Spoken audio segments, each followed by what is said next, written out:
સમાચાર ઉત્તરાખંડમાંથી કે જ્યાં કેદારનાથ ધામના કપાટ ખુલ્યા છે અને શ્રદ્ધાળુઓની ભારે ભીડ જોવા મળી રહી છે। સંપૂર્ણ વિગતે વાત કરવી છે કે જ્યાં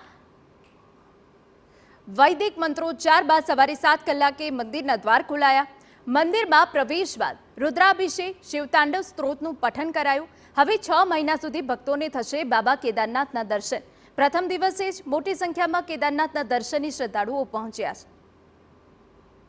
અખાત્રીજના દિવસથી ઉત્તરાખંડની ચારધામ યાત્રાનો પ્રારંભ થઈ ચૂક્યો છે। 30 એપ્રિલે યમનોત્રી અને ગંગોત્રી બાદ હવે કેદારનાથ ધામના પણ કપાટ ખુલી ગયા છે। 25 લાખથી વધુ ભાવિકો પહોંચવાનું અનુમાન દેખાઈ રહ્યું છે। સૌથી ઊંચાઈ પર સ્થિત આ જ્યોતિર્લિંગ કે જેમાં હવે શ્રદ્ધાળુ આતુર થયા છે અને કેવા સાંસ્કૃતિક કાર્યક્રમો કરવામાં આવ્યા। ફૂલોથી આખો શણગાર મંદિરને કરવામાં આવ્યો હતો અને આખરે કેદારનાથ ધામના કપાટ ખુલ્યા છે અને લોકોમાં ભારે ઉત્સાહ જોવા મળી રહ્યો છે।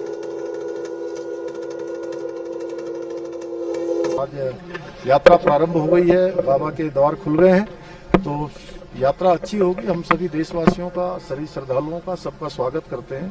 बाबा से प्रार्थना करेंगे कि जो प्रबंध हम लोगों ने किए हैं, चूंकि ये यात्रा थोड़ा कठिन यात्रा होती है, लेकिन उसके बावजूद भी किसी को यात्रा में कोई परेशानी न हो, उनकी यात्रा कम से कम कठिनाई में संपन्न हो, अच्छी हो, बाबा उन पर कृपा करें। મંદિરમાં પ્રવેશ બાદ 6 મહિનાથી પ્રજ્વલિત અખંડ જ્યોતના દર્શન થયા હતા। જે બાદ શિવલિંગ પરથી ભસ્મ શૃંગાર દૂર કરી કેદારેશ્વરની પૂજા કરવામાં આવી। રુદ્રાભિષેક શિવતાંડવનું સ્ત્રોતનો પાઠ કરાયો। ઉલ્લેખનીય છે કે કેદારનાથ ધામ એ 12 જ્યોતિર્લિંગમાં સૌથી ઊંચાઈ પર આવેલ જ્યોતિર્લિંગ છે અને શ્રદ્ધાળુઓની મન તેના દર્શનનો સવિશેષ મહિમા છે। પરંતુ 6 મહિના આકરી ઠંડીને લીધે અહીં યાત્રા અશક્ય હોય છે। ગ્રીષ્મકાળ દરમિયાન માત્ર 6 મહિના માટે જ કેદારનાથ ધામના કપાટ ખુલ્લા રહે છે અને આ સમય દરમિયાન મોટી સંખ્યામાં ભક્તો કેદારેશ્વરના દર્શને પહોંચતા હોય છે। આ વખતે પણ 25 લાખથી વધુ ભાવિકો કેદારનાથના દર્શને પહોંચે તેવું અનુમાન છે।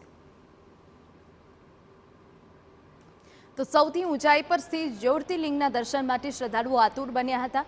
વહેલી સવારથી મોટી સંખ્યામાં શ્રદ્ધાળુઓ પહોંચી ગયા હતા અને આપને દ્રશ્યો પણ બતાવી રહ્યા છે કે જ્યાં ફૂલોથી આખા મંદિરને શણગારવામાં આવ્યું, હેલિકોપ્ટરથી પુષ્પ વર્ષા કરવામાં આવી હતી।